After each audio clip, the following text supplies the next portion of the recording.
So we had a situation come up that I thought we can quickly cover. I had a client proactively contact me. They were about to register with uh, various secretaries of state where they had employees. And it was interesting because that was a proactive approach where they actually reached out to see if there was going to be any state tax ramifications to that decision to do those authorizations to transact business with the SOSs. And that generally doesn't happen proactively. So I was pleasantly surprised, and we had a really nice discussion about what the ramifications to the state would be if that happened, and also vice versa, what would happen if that didn't happen. It was nice, and I thought we can talk about some horror stories about departments within the company not talking to each other, whether it be IT placing some sort of hardware in the state and not telling finance or tax, or whether it's HR, having an employee, hiring a new employee in the state, a remote employee, and not telling tax or finance to create tax accounts. Or legal going ahead and registering with the Secretary of State, or any other horror stories that we've kind of seen, and the ramifications that have resulted from those decisions. So, anybody want to share a horror story? Stacey.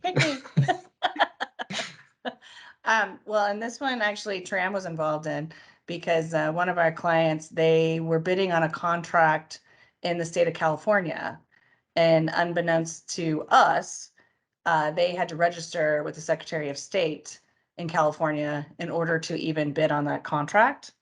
And we knew that they had previous California presence and owed some tax in California. This was from an income tax perspective. Luckily, what they sold was not subject to sales tax. But for income tax purposes, we knew that they'd had a prior presence. And so we were looking at their exposure, looking at what our options were for remediation, and then come to find out they had already registered with the Secretary of State. And as many people may know or not, you are unable to do a voluntary disclosure in the state of California if you're registered with the Secretary of State. What California does, though, have, which was nice, not every state has this, is they have a voluntary compliance program where so it's works similarly to the voluntary disclosure, doesn't have maybe quite the all the really good kind of conditions as a voluntary disclosure, but it's actually still pretty good.